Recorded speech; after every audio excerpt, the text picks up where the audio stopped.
Falling in love with myself. A talk with Unmani.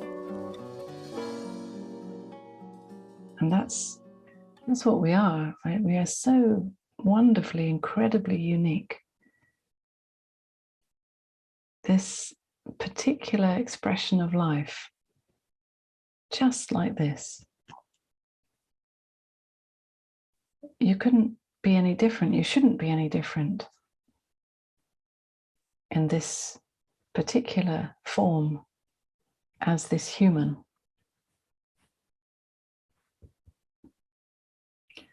But so often we spend so much time and energy trying to be different, imagining that there's something wrong with me in this experience, in this in what I'm doing and what I'm saying, or from what I'm feeling, or what I'm thinking, that somehow I should be different. And most of the time we're trying to fix ourselves or exclude parts of ourselves with the idea that that part is not it, it's not okay. And we like only certain parts of ourselves, and other parts we hope that one day they'll change. And then at the same time, there can be this longing to include it all. But it seems that most of the time we don't really know how to do that. All we do know how to do is exclude parts of ourselves and separate parts of ourselves off. And we try to love ourselves by doing things like saying positive affirmations, I'm great and I love myself, things like that. Into the mirror and saying, you are great, and of course there's nothing wrong with that, and maybe it's fun, and maybe you even feel good when you do that. Why not do that? It's just that that's not getting to the root of it. So whatever technique you use to boost yourself, to make yourself feel better, it's all fine. You don't need to stop doing any of that, but just know that that's never really the root.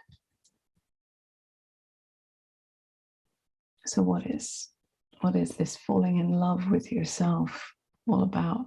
And you may notice that I'm sometimes using the word myself and sometimes yourself, and that's because it's the same thing. And I'm not talking about me personally or personally. In fact, whatever I describe for myself personally is the same as what it is for you. Of course, you have a unique experience, as do I, but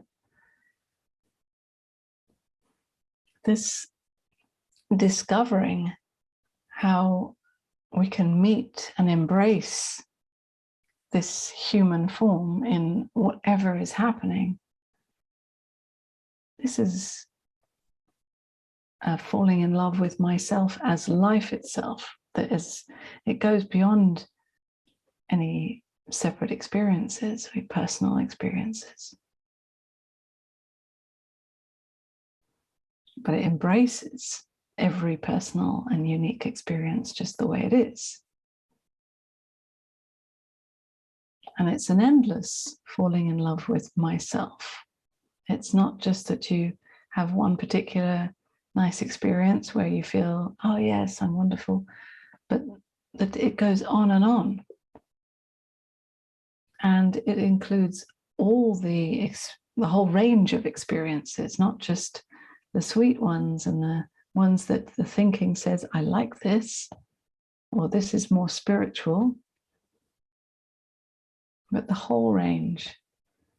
So even when you're feeling a bit down or irritated or angry, or even when you have some kind of reaction or you feel triggered into an emotional state, even when there's a lot of thinking or you feel very agitated, whatever is here is embraced. And this embrace is simply the knowing that this is what's here. And that sounds so simple, but it is simple. Simply the awareness of what's here. And it's not that you need to try to be that awareness or do that awareness. It's acknowledging that you are always aware, whether you like it or not, or whether you remember to be that or not, you are always aware. You are aware right now of the sound of my voice or this image. You wouldn't know that this is happening without this awareness of it. So you are always aware, but that most of the time we are putting our attention on the thinking, as if the thinking and everything it says has a higher value or importance than anything else. We are taking the thinking to be very meaningful, as if all its meaning creates real boundaries of separation. But when we see that the thinking is just like another sensation, just as important as the sensation in your big toe, it has no more value than that, or less, it has its value, but it doesn't have any more importance than anything else. And this is really radical, perhaps more than you can imagine. The thinking has had such a big role in being someone in the world, and it has been a very useful role, and it will no doubt continue to be. But it's just that it's not in charge. It's not the ultimate truth.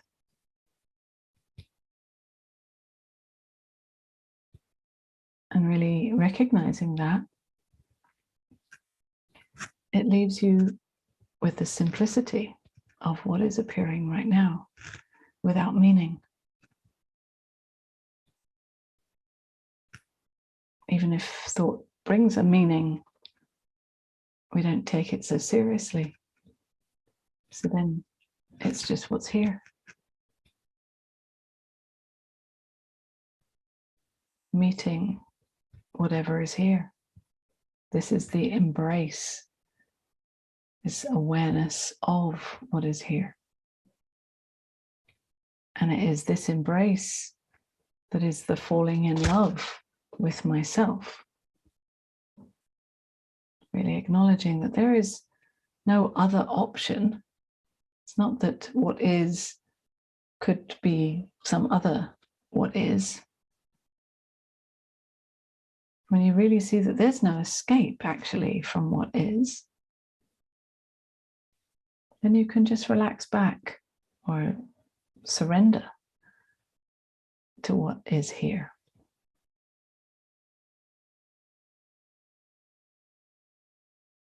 Falling into this sensation.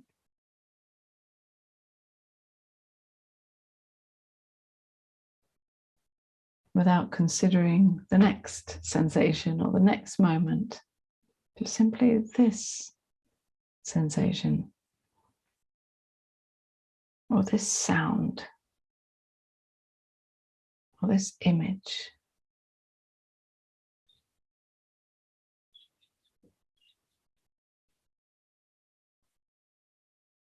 This is always a very alive, present falling in love with myself.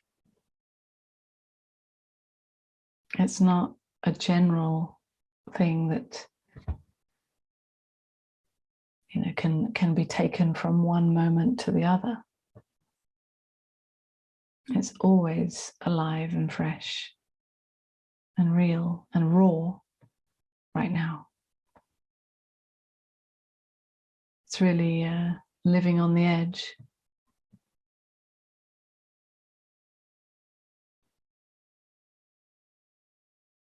Staying absolutely loyal to whatever is.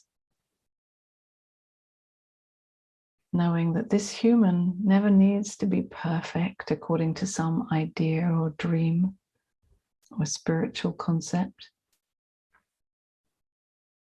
That this person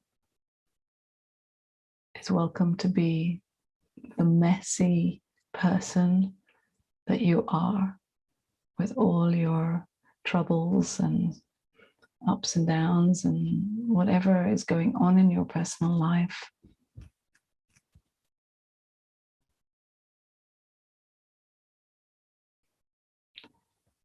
It's all already welcome, simply because it is happening. So I'm not even telling you you should try to welcome anything. This would only be the thinking, trying to do it. It's already welcome, always.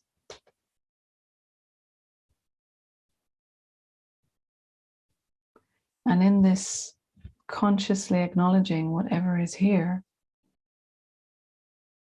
there's a curiosity and a fascination at this human. What is she doing? What is she feeling? What's she going to do next? You never know. You live in wonder and surprise. When you don't take the thinking seriously and meaningfully, then you don't know this person, right? When you can hold an idea of who you think you are, or what kind of person you are, or what you've been through in the past, and you've been traumatized, or you have you've had certain spiritual experiences in the past, and so it gives you a certain status, or you have a profession, or you're a parent, or whatever you think about yourself. You're a good person, bad person, shy, mean, selfish, whatever. When you see that all of that is just the thinking, you don't take it seriously, you don't know this person. And then this person is actually then freed up to do anything, to behave in any way.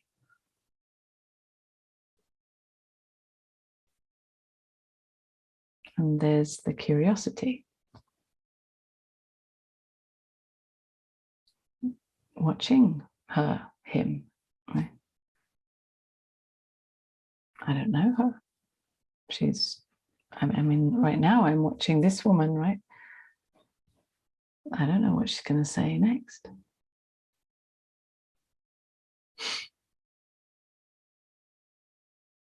Or not say.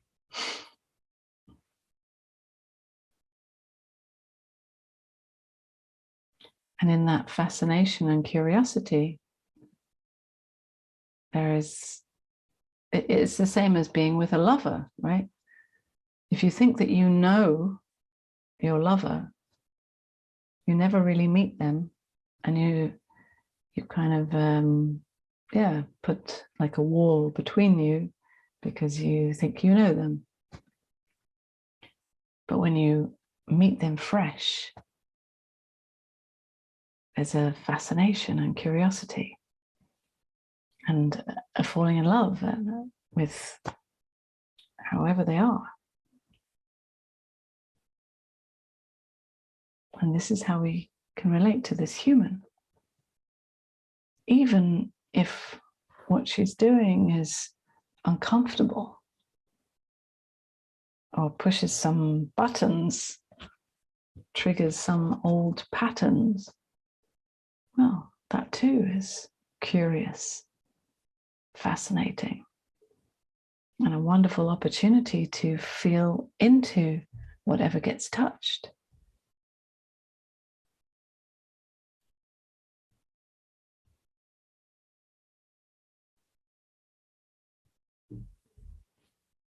So these humans are a beautiful opportunity to meet myself as life itself in this form right now, fresh.